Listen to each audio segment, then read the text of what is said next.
Servus Männer, it's Red Pill Germany again. I want to follow up today on a story that I covered earlier this year already, and for a long time actually, and that is the construction of the pipeline project Nord Stream 2 between Russia and Europe, or Western Europe, I should say. Well, it goes through the Baltic Sea into North Germany, and from there on, gas from Russia will be directly distributed among European countries. That is a hot topic, so to speak, because the United States don't want that, or I should say, the coastal elites and the two big parties, the Republican Party, the Democrat Party, Wall Street, and all their donors. I should say also that the Biden family and also people on the Trump camp, I mean, they're pretty similar in that regard. It is a corrupt group of powerful people that destabilized the Ukraine, for example, so that they can take part in the parasitism that was going on until now. And I will describe that in this video once again as a little reminder. So the situation was that Russian gas is already going through the Baltic Sea. This is why it's called Nord Stream 2. There is a Nord Stream 1 pipeline already. But a lot of the gas still goes through the Ukraine and through Poland, for example. And those two countries, they don't add anything to the supply chain, of course. They don't have intellectual property, they're not producers, and they're not consumers in the first degree at least. So they are just transit countries, and they are taking quite a lot of money in transit fees. And what you always want to do, of course, is you want to cut out unproductive middlemen, people who don't add anything to the product, but they're just, middlemen, yeah, and they did more than just this form of very low parasitism. They even stole, or Poland, I don't know, but the Ukraine definitely stole gas and repeatedly. So the European people and our Russian allies, and I should say Russians are technically Europeans, so the involved European people, I should say, they decided that it's time to cut out the middleman. And normally that wouldn't be a big deal, but you see, the US, they destabilized the Ukraine and they got hold of, I should say, or they what is the right verb here? Yeah? They took over parts of the Ukrainian gas business, and part of that is also these transit companies or these companies that profit from these transit fees for gas that is going from Russia to Western Europe.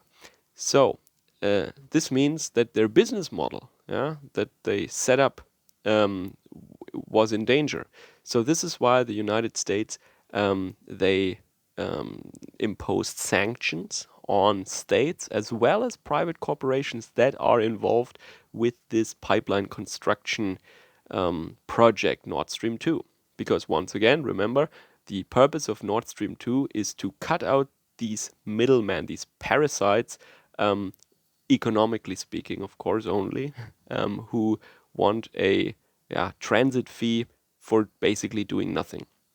And overall, even worse, they also have a history of stealing. So this is why this pipeline project was started, and it is almost complete. And as we speak right now, the work continues. Yeah, there was a Swiss special pipeline construction boat, for example, that turned back because of the sanctions. So the Swiss company was actually afraid of the sanctions.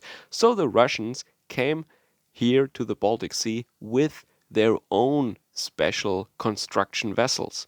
And they now completed the pipeline part that is in German waters. And from the middle of January, they will continue the works in Danish waters. Denmark already gave green light in October.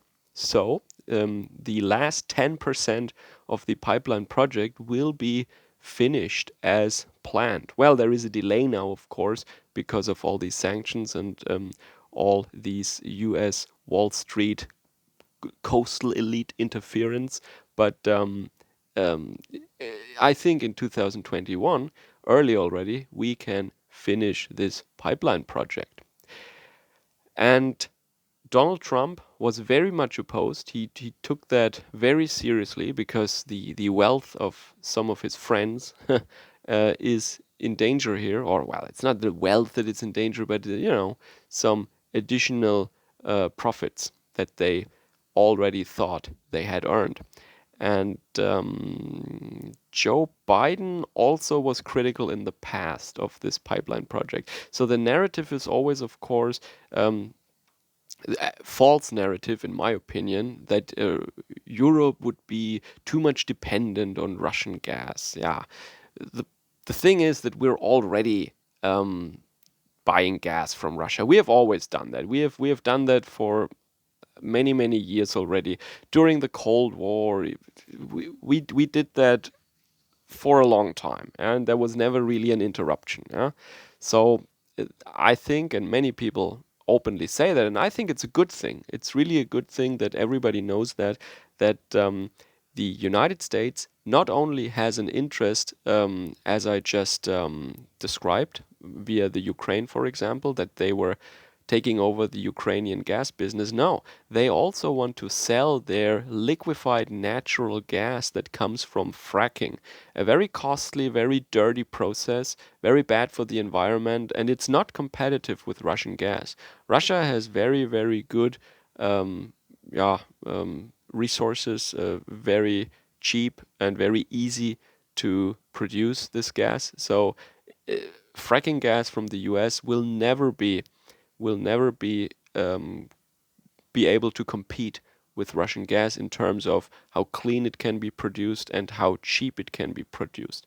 So this overpriced, dirty product from the United States that on top of it all, it doesn't come to Europe via pipeline. No, it comes with ships. Yes. So you need to burn oil just to get gas into Europe. That gas that is very inefficient and very costly. Instead of just opening the pipeline and let the gas flow from Russia to Germany. Yeah, so this is absolutely insane. Economically, ecologically, buying gas from the United States is absolutely insane. This liquefied natural fracking gas, um, this is the worst option, no matter from what perspective you look at the question. Uh, yes, it comes from the USA, but everything else is horrible about this product. And if they use that there, that's fine. But bringing it with a uh, cargo ship from the US to Europe is doesn't make any sense whatsoever. So I think it's a good thing, of course, that the European people decided not to be bullied by the US on this point. And by the way, when I say the US, I hope you know that I always mean coastal elites, corrupt politicians, and these kinds of people. The average Joe in the United States, the American people, they don't profit from that whatsoever, not in the least. It is the Biden family, it is people in the Trump camp, it is Wall Street, rich families in New York. Um, these are the people who profit from that. So I think it's a good thing that this pipeline will be finished. Yeah, we're almost done with it. And let's see if the Americans, when maybe Biden takes over office, maybe they change their plan, or maybe they escalate even further. Let's see what happens. I have a feeling that this story is not yet over. Um, I'm not really 100% convinced that it's already safe, this project. It's almost completed, as I said, but a lot of things can still happen on the last meters. And I have a feeling that these quote unquote American elites, that they are very determined to stop this if they can somehow. All right, I keep you posted, of course, about this story, as always. Take care. Servus, Kameraden.